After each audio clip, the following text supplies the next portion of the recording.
everybody. Michelle is here in the building on this Thursday. Hope everybody's doing fantastic, magnificently, and marvelous because I am. Alright. Yeah, getting up, feeling good like I know I should. It's a little overcast outside. Feels like it's a little cool out there. A typical fall looking. So it's very rare that I see that. Because in Florida, Florida was just Florida. It was either hot, and then, like I said, it'll get a hard freeze, and then boom. But I don't know what the weather is like, because from now on and then throughout, it's going to be a lot of upheaval as far as our weather is concerned. Things are going to happen unexpectedly, like that so-called hurricane that came off of the coast of Mexico. I mean, that's what's going to start happening. We're not going to have much warnings. So that's why you just be prepared as best you can,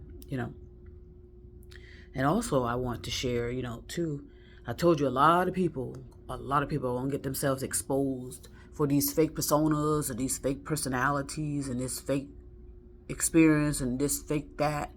They're going to be coming out of the woodworks like crazy, attempting to justify why they've done what they've done. And they're going to pull you in it if you have been complicit with that and allow it to happen. In other words, you helped create it. You knew it was fraudulent from the beginning. You knew it was a pyramid scheme from the beginning. You knew it was not going to have the returns promised from the beginning. But yet you played along because that's what you do when you become desperate and you don't know who you are, what you are, and why you are. You'll fall for anything. And you have that belief that it's not affecting anybody. It affects you more so than anyone to allow that type of persona or behavior and actions to penetrate inside of you like that. Whether it's violating someone's privacy, when you know for a fact that you're violating their privacy, eavesdropping on conversations, somehow hacking into someone's computer, hacking into someone's phone. And like I said, when it comes to secrets now, secrets were a valuable thing to have if you were genuinely of good human nature, to be able to hold on to someone's secrets. That's not that they're devastating or anything of that nature. They were just a secret, and it was more so a secret of more so innocent secrets, more so than anything that's criminal-minded secrets as what we have now. Some people hold on to stuff that was told to them because they know the value of giving out information appropriately, not on a need to know, but they give out appropriate information when it's the appropriate time. That's what a good human being does. That is of good human nature. They consider the effects because they know how. Say if it's a teacher, say as if your mother, they don't share certain secrets with you if they know it's going to be devastating to you and that you may not be able to handle it at this time. They allow you to develop yourself properly so that you can be able to handle certain type of information. Like I said, when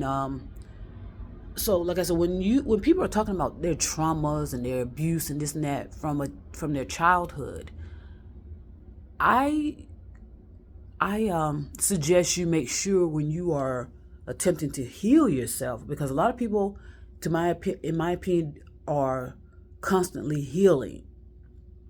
And I sense and receive for your, so that you don't damage your consciousness and your psyche and everything else any further, because all you're doing is ruminating, is my point. When you are healing, sometimes you're just ruminating over that abuse or that terror or that trauma that you received. Okay, understood. I also said that, if you could practice being impersonal about it, practice that. You don't have to do anything.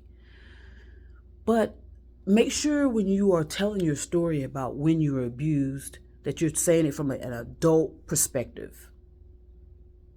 okay, from an adult perspective, so to keep you from ruminating, going back to your childhood and reliving it as a child. Oh, that makes sense, because what I determined was when I thought certain things were happening to me too, and blah blah blah. And then when I revisited, I realized, okay, okay, I understood, because I said something about my dreams and being terrified, and waking up in the middle of the night terrified, which I did as a young girl because of the dreams. And then when that happened, when I would come out of the dream, I may have gone into some type of fantasy about it, may have gone into and created stuff that didn't even exist. That's a possibility. I say that more as a possibility because because for the most part I felt safe in our home growing up, but at the same time I didn't. So, but at the so it's just but it wasn't anything that would be classified, when I'm thinking about it now, clearly and effectively, as something to be terrified of. It was just an experience.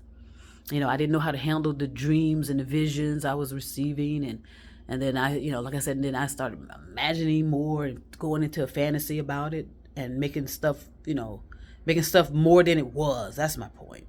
So, so I think it's important that we all kind of, if you choose to,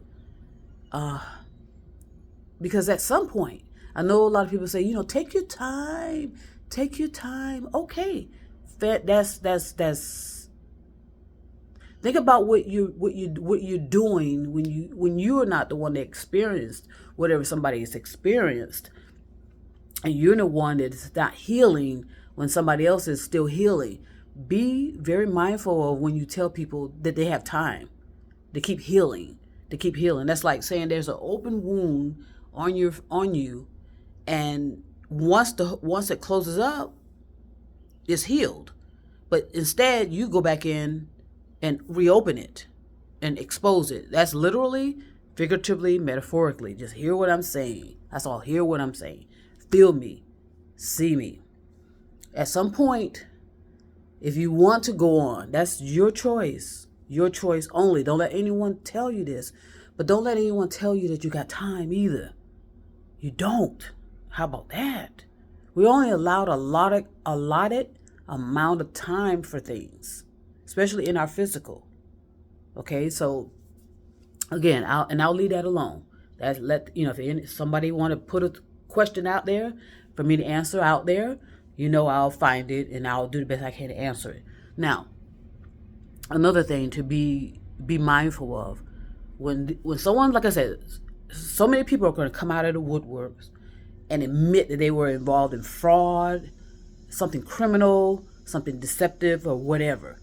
They're going to pull you down with them too if you were a part of it. Just be mindful of that.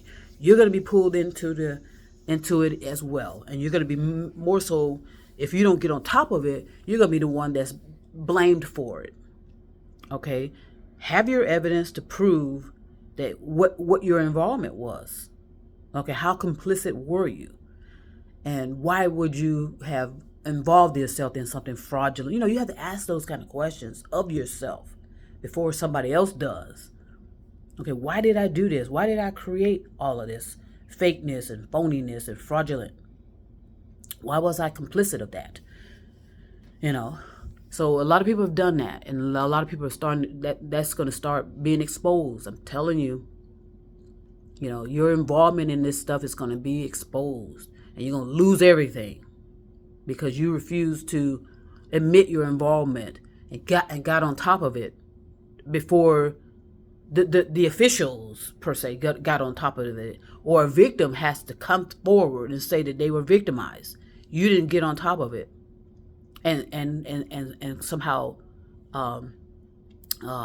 provided something, some type of maybe defense. I don't know, but you're waiting for victims to come forward, and some people don't. It all depends on how much money they may have lost or how much time they have to even consider it, because they know it's hard. They know it's hard. When people have been victimized, Usually it's $100 here, $100 there, and a lot of people just let it go because they're too busy and they know that small claims court is not going to help in most cases, but cause more and more and more backlog of paperwork. So there's a lot of brave people coming forward, okay, and I hope your anonymity is protected, but you have to consider what you're working with. Everything is not as it seems as far as your privacy. Okay, just keep that in mind. So you just have to know how to. That's why it's so important to develop yourself and know how to protect yourself. Okay, not think that anybody else will. There's a lot of brave people out there that were victims of this or that and the other, and they were willing to come forward regardless because they wanted to set the example for their children. That this is the proper way to behave as a human being. Okay, and not this inhumane, this behavior and activities that we've developed over the course of time.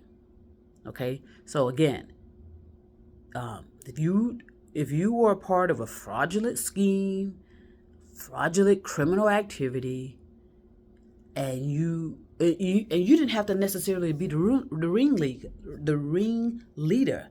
You just knew about it. You knew it was happening. You participate. You made it these phone calls. Calling people, lying about someone's loved one being injured or hurt or in jail. Okay, I know a lot of people that were involved in that.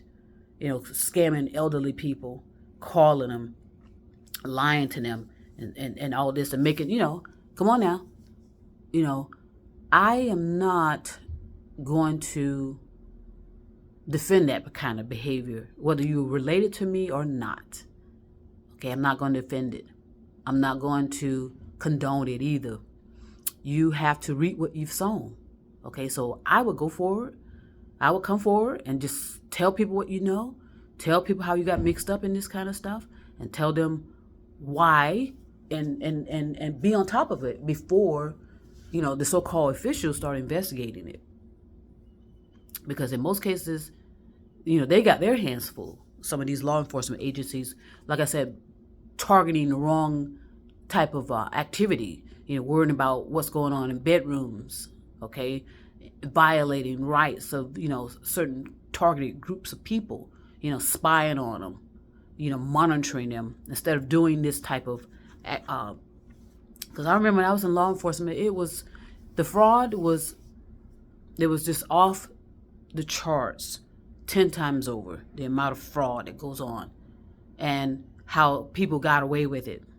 Okay, I don't, hey, if you're a victim, if you were a victim and you had not been contacted about your fraudulent case or the fact that you lost thousands and thousands and thousands of dollars, well, chances are you will not be contacted. How about that? Contact them in the news media.